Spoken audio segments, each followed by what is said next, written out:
Usually when we think about modern religion or, really just modern spirituality in general, there's this pervasive expectation of comfort. Oh, absolutely. It's like we expect it to be a warm blanket. Right. It operates a lot like a carefully curated social media feed. You log on and you expect to see things that are gentle, affirming, validating. You're essentially looking for the spiritual equivalent of a soothing cup of tea. Yeah, we go from seeking a cosmic companion to, well, avoiding the idea of standing before a holy sovereign. Exactly. And that paradigm shift is what we are unpacking today in our deep dive into a profoundly challenging theological essay. It was published on June 27, 2025 by Joseph Bay, and is simply titled On Propitiation. And it is a heavy text. It really is. Our mission today is to explore this controversial, yet fundamentally essential concept of propitiation. We are going to look at what it actually means, why modern churches are rapidly abandoning it, and why this essay argues that without it, the very foundation of divine love just totally collapses. Okay, let's unpack this. The essay opens with a blistering critique of what it terms Jesus, my boyfriend theology. Such a provocative phrase. It really is. It paints this stark contrast between a sentimentalized, comforting view of faith and the historical, biblical weight of a God whose justice actually demands a terrifying satisfaction. And that phrase, Jesus, my boyfriend, it's deployed to describe a deliberate reshaping of the gospel within the modern church. The argument here is that contemporary faith has systematically stripped away the immense weight of divine holiness. Leaving just the warm and fuzzy parts. Exactly. What is left behind is a romanticized, validating figure, a therapeutic companion to modern life, rather than the actual Lord of the cosmos. Which brings me right back to that social media filter analogy. It feels as though modern theology has applied an aesthetic filter that completely smooths out the harsh, unforgiving lighting of divine perfection. Right, it crops out any mention of judgment. Yeah, judgment, holiness, wrath, it's all gone, leaving only the soft glow of an affirming friend. But, if you take away that filter, what fills the void? Because the essay specifically targets alternative theological frameworks here. What are these models that are supposedly replacing the historical view? Well, the text points to several influential voices in modern theology. Thinkers like Greg Boyd, Rob Bell, and W. Paul Young, who champion different frameworks for understanding the atonement. For example, there is a strong modern reliance on Christus Victor. Okay, remind me how that one works. So this is the model which suggests that the cross was primarily a cosmic battlefield. Christ achieved victory over the hostile powers of sin, death, and the devil. Then there is the moral influence model. I want to pause you there because we need to define how that actually works for the listener. The moral influence model essentially argues that the crucifixion wasn't a legal transaction to pay a debt. Right. Not a legal payment. It was meant to be the ultimate inspiring display of divine empathy, designed to soften human hearts and, motivate us to live ethically. Precisely. It is viewed as an act of profound solidarity with human suffering, rather than a payment for human sin. The essay also critiques the reliance on the new perspective on Paul. Oh, that's a big one. It is. It's a theological movement that shifts the focus of justification. Instead of viewing justification as a legal transaction where an individual's sins are wiped clean through a substitute, the new perspective tends to view it more about covenant membership, like who gets to be included in the family of God. I mean, I have to say, those frameworks sound incredibly appealing. They focus on victory, empathy, inclusion. So why does this essay insist they are fundamentally flawed if they stand alone? Because, according to the text, these modern champions utilize those models to deliberately bypass the doctrine of propitiation. And propitiation, in its rawest, most uncomfortable theological definition, is the concept that Christ literally absorbed the active, terrifying wrath of the Father on behalf of humanity. And that concept of wrath is the flashpoint. The essay even quotes the critics who mock this doctrine as divine child abuse. Yes, it's a very visceral reaction. Totally. They ask this deeply loaded question: how can we, as sinners, split the Trinity on the cross? Meaning, how can the Father pour out wrath upon the Son? It seemingly pits God against God. Which sounds completely contradictory to a modern ear. Right. So, if this idea is that offensive to modern sensibilities, why does the author insist it is the absolute bedrock of the faith? Well, that is the pivotal tension of the entire piece. Because the resistance to the concept of wrath forces modern believers to rely exclusively on those other metaphors we just defined. But what's fascinating here is that the essay does not actually dismiss the rich biblical tapestry of atonement. In fact, it praises it. Right, I noticed that. The author lays out a massive list of how Scripture describes Christ's work. It mentions reconciliation, where enemies are brought into friendship. And ransom, the imagery of Christ paying a price to buy humanity out of slavery. Yeah, and adoption, where believers are granted the legal right to become children of God. It even validates historical concepts, like Irenaeus' idea of recapitulation. Which is the idea that Christ came to relive Adam's life perfectly, succeeding everywhere humanity failed. It is a brilliant, multifaceted picture, like looking at a beautifully cut diamond where every angle reflects a different light. That's a great way to put it. But here is the critical pivot of the essay's argument. As beautiful as all those metaphors are, none of them, by themselves, explain the mechanical necessity of the cross. The actual why behind it all. Yes. If salvation is merely about adopting us into a family or providing a moral example of empathy, why the specific mechanism of a gruesome, bloody execution? Why couldn't an omnipotent God simply wave a hand from heaven and declare humanity forgiven? I think that is the most crucial question we can ask. If God is all-powerful, why can't he just forgive the debt? Right, like we would in daily life. Exactly. If I owe you $100, you can just choose to forgive the debt. You don't need a blood sacrifice to balance the books. But that is where the theological mechanics of divine perfection come into play. In this historical framework, God is not merely a creditor. He is the perfectly just judge of the universe. And a judge has different obligations than a creditor. Precisely. A perfectly just judge cannot simply let cosmic treason, which is how this theology views sin, go unpunished. If a judge simply lets a murderer walk free out of sheer love, that judge ceases to be just. The system falls apart. Exactly. The integrity of the cosmic law demands that a penalty be paid. The penalty cannot be erased. It must land somewhere on the ledger. So it's less like diving in front of a bullet and more like a king whose laws have been brazenly broken. As the sovereign king, he must demand the exact penalty to maintain the absolute integrity of his justice. Yes. But as a father, he steps off the throne, takes off his crown, and pays the insurmountable fine out of his own pocket. The law is completely satisfied, but the subject is entirely saved. That is a phenomenal way to illustrate the mechanics of penal substitution, which is the central thesis of the essay. Jesus endured the curse, the wrath, and the judgment that the law demanded for human rebellion. And the essay points directly to Romans 3.25 and 26 for this, right? It does, which states that God presented Christ as a propitiation so that God might be both just and the justifier.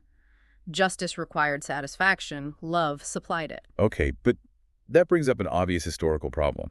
If this idea of appeasing wrath is the undeniable bedrock of the faith, why is the actual Greek word for it, helasterion or helasmos, practically missing from the New Testament? It is quite rare, yeah. I mean, it's only used a handful of times. If it's the foundation, why isn't it on every single page? Here's where it gets really interesting, because the author's response is fascinating. The author acknowledges that critique, but counters it on two fronts. First, he argues that a theological truth isn't measured by the frequency of a single vocabulary word. Right. The concept of blood sacrifice appeasing divine anger is woven through the entirety of the Old Testament sacrificial system, which the New Testament authors were obviously building upon. But the second part of his response is where he launches into a profound cultural diagnostic. He turns the rarity of the word into an argument for why our specific culture needs it more than ever. Exactly. The essay argues that first-century readers lived in an ancient world under the looming visceral shadow of angry deities. Right, they didn't need it spelled out. No. Whether they were embedded in Greco-Roman paganism or ancient Near Eastern traditions, the ancient mind instinctively understood the concepts of divine wrath and the strict necessity of sacrifice. It was literally the cultural air they breathed. So the biblical writers didn't need to constantly define the mechanics of appeasing wrath, because their audience already felt the crushing weight of it. Precisely. So the ancient world already possessed a deep, terrifying reverence for the divine. But how does that contrast with the 21st century audience? I mean, we don't exactly walk around fearing Zeus's lightning bolt. No, we definitely do not. And if we connect this to the bigger picture, the essay presents a sharp, uncompromising critique of modernity. It posits that our current culture and a vast majority of modern churches is utterly devoid of the fear of God. We've completely lost that category. We live in a society that eagerly chants God is love, while simultaneously finding the mere suggestion of his justice, his judgment, or his wrath deeply offensive. And the essay doesn't just leave that as an abstract theological complaint. It directly links the removal of this doctrine to the unraveling of societal morality. Yes.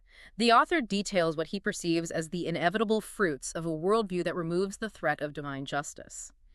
To impartially convey his argument here, he asserts that when a culture believes God is only an affirming companion, morality ceases to be anchored in transcendent, immutable law. It becomes entirely subjective. Exactly. He points to moral chaos, the redefinition of marriage, the slaughter of the unborn, and the fracturing of the family unit as direct consequences of this theological shift.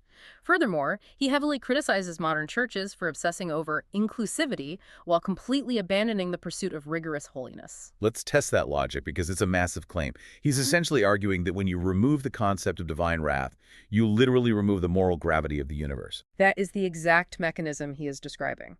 According to this framework, if God is merely an affirming friend, then human rebellion is just a series of minor mistakes. And God's forgiveness is just a polite, therapeutic, don't worry about it. You're sweeping it under the rug. Right. But if sin is actual cosmic treason against a perfectly holy sovereign treason that demands a terrifying and exact justice, then God's forgiveness is an earth-shattering rescue mission.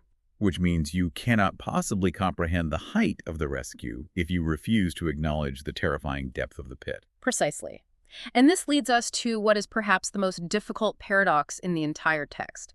The essay argues that this terrifying concept of divine wrath is actually the highest possible proof of divine love. It's totally counterintuitive to how we think today. It is. Far from competing with God's love, propitiation reveals its absolute grandeur. We all know the God so loved the world of John 3. It's probably the most famous verse in existence. But this essay forces us to reconcile that comforting image immediately with the jarring language of Isaiah 53, which says, "It pleased the Lord to crush him." That phrasing is so difficult for people. It's haunting.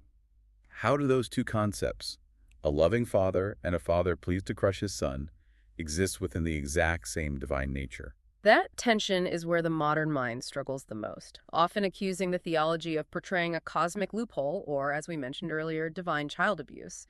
But the essay vehemently rejects that framing. How so? It argues that the crucifixion was not a tragic accident, nor was Jesus a helpless victim caught in the gears of a corrupt Roman system or a wrathful father's unpredictable rage. Oh, I see. The son wasn't a victim. He was a willing participant in the exact same divine will. Exactly. The author relies heavily on the concept of kenosis. The self-emptying. Right, the self-emptying journey of Christ described in Philippians 2. Jesus, possessing the exact same divine nature as the Father, willingly stepped into the frailty of human flesh. He didn't stumble into suffering. He orchestrated it alongside the Father. The essay points to the Garden of Gethsemane for this, right? Yes. Jesus is in unimaginable agony, asking the Father if the cup of wrath might pass. He fully comprehends the sheer terror of the judgment coming. And yet, in perfect submission, he says, "Not as I will, but as you will." He intentionally drinks the cup of wrath down to the very dregs. So what does this all mean for how we define love? If you're listening to this, try to synthesize the philosophical weight of what this theology proposes. True love, in its most ultimate form, isn't just about sitting next to someone and validating their feelings. It is not mere sentimentality. No. The most profound love imaginable involves a willing substitution. It is stepping off the throne, taking off the crown, and absorbing a fatal, agonizing burden so that someone else doesn't have to. Only by this voluntary obedience, this willing bearing of perfect justice, could what the author calls the fountain of God's love truly break forth. Because it costs everything. Yes. The essay points out that in 1 John 4.10, love is actually defined by the act of propitiation. It says, "In this is love, not that we loved God, but that he loved us and sent his Son to be the propitiation for our sins." According to this historical framework, without the wrath being absorbed, love loses its substance. It becomes an empty platitude. Which brings us to the essay's concluding call to action.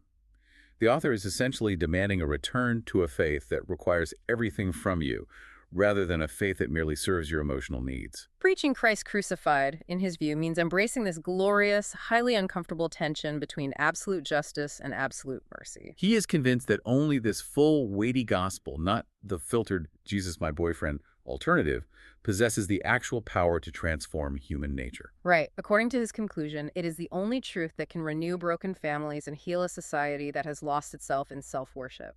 So why should you, the listener, care about the mechanics of an ancient theological debate? Because whether you are a deeply religious person, someone studying the history of ideas, or just wildly curious about how theology shapes sociology, understanding this shift is absolutely crucial. It really is. It represents a massive cultural fork in the road regarding how humanity relates to the concept of the divine. You are essentially looking at two entirely different universes. In one universe, you are governed by a validating companion, a deity whose primary function is to affirm your choices and alleviate your anxiety. A warm blanket. Exactly. In the other universe, which this essay defends, you are governed by a just but merciful sovereign, a deity whose absolute holiness demands a terrifying price for wrongdoing, but whose love is so unfathomably deep that he pays the price himself. And those two foundational viewpoints will naturally produce two completely different types of human beings and two completely different visions for society. They absolutely will. And that tension between a love that validates and a love that substitutes is what we want to leave you with today. If modern culture naturally gravitates toward a definition of love that is free from judgment, accountability, or demand, but historical theology insists that ultimate love is rooted in justice and a bloody substitutionary sacrifice. How does changing the definition of divine love fundamentally alter how a society defines human love, sacrifice, and our ultimate duty to one another? If the cosmic standard for love loses its weight and its cost, does our human capacity for love lose its weight as well? It's a heavy question, but that is exactly what happens when you take the filter off. Thank you for joining us today. We'll catch you on the next deep dive.